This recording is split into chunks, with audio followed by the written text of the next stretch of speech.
Hello friends, তো আজকের ভিডিওতে দেখবো যে আমরা ট্রেড লাইসেন্স কিভাবে রিনিউয়াল করব। তো তার জন্য আমাদের Google Chrome ব্রাউজার বা যেকোনো একটা ব্রাউজারে আসার পর আমাদের এই ওয়েবসাইটে চলে আসতে হবে। তো এই ওয়েবসাইটের লিঙ্কটা আমি আমার ডেসক্রিপশনে দিয়ে দিব। চাইলে তোমরা সেখানে ক্লিক করে ডাইরেক্ট এই ওয়েবসাইটে চলে আসতে পারো। এবার এখানে আসার পর আমরা এই বাম দিকের যে বারগুলো রয়েছে এখানে আমরা দেখতে পাবো নিউ অপশন, তার নিচে রিনিউয়াল। তো নিউ আগে এখান থেকে কিন্তু নতুন অ্যাপ্লিকেশন করা যেত। এখন যদি আমরা ডাইরেক্ট এখানে ক্লিক করি, ডাইরেক্ট শিল্পসাথী পোর্টালে চলে আসবে। এখান থেকে নতুন অ্যাপ্লাই করা যাবে যারা নতুন ট্রেড লাইসেন্স বানাতে চায়। আজকে আমরা রিনিউয়াল করব, তার জন্য আমরা ব্যাকে এই রিনিউয়াল অপশনে ক্লিক করব। রিনিউয়াল অপশনে ক্লিক করার পর আমাদের এখানে কিন্তু একটা অ্যাকনলেজমেন্ট নম্বর বা ডকেট নম্বর এটা দিতে হবে। তো এটা আমরা পাবো কোথায়?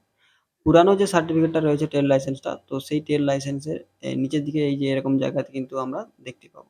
আমি একটা স্ক্রিনে দেখাচ্ছি। তো ওই নম্বরটা আমাদের ঠিক এই ঘরটাতে কিন্তু লিখে দিতে হবে।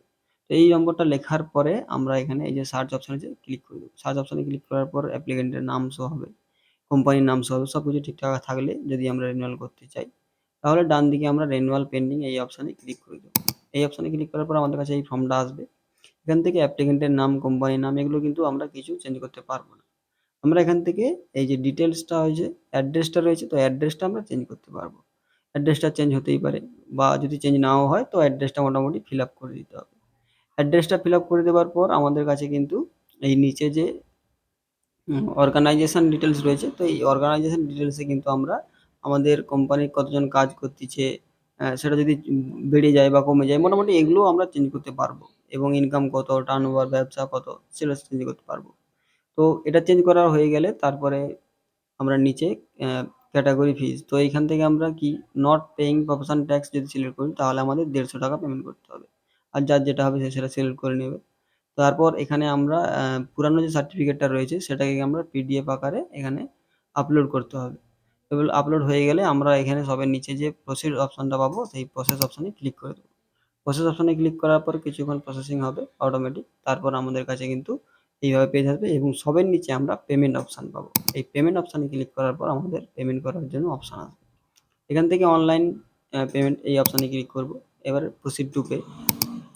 প্রসিড টু পেতে ক্লিক করার পর আমাদের অ্যাক্সিস ব্যাংকের এইভাবে একটা অপশন আসবে পেমেন্ট করার জন্য। এখানে টার্ম অ্যান্ড কন্ডিশন থেকে অ্যাকসেপ্ট করে ইউপিআই আইডি দিয়ে পেমেন্ট করা যায়। নেট ব্যাংকিং এর মাধ্যমেও হয়। আমি ইউপিআই এর মাধ্যমে করব, তাই ইউপিআই আইডিটা আমি এখানে লিখে দেবো। এরপর ডান দিকে আমাদের যে ক্যাপচাটা রয়েছে, এই ক্যাপচাটা দেখে দেখে আমাদের এখানে ফিল করে দিতে হবে। ফিল করার পর আমরা সবার নিচে গেলে আমরা দেখতে পাবো এখানে লেখা আসবে পেমেন্ট ফোন। তো এইখানে আমাদের ক্লিক করে দিতে হবে। এরপর এখানে একটা 3 মিনিটের টাইমার চলবে। এই 3 মিনিটের মধ্যে কিন্তু আমাদের ফোনে একটা নোটিফিকেশন যাবে। সেখানে আমাদের কিন্তু পেমেন্টটা করে দিতে হবে। তো ফোনে যখনই পেমেন্টটা কমপ্লিট হয়ে যাবে, অটোমেটিকভাবে এখানে প্রসেসিং হয়ে কিছু করার দরকার নেই। এখানে ব্যাক রিফ্রেশ কিছু করার দরকার নেই। অটোমেটিকভাবেই এখানে প্রসেসিং হবে।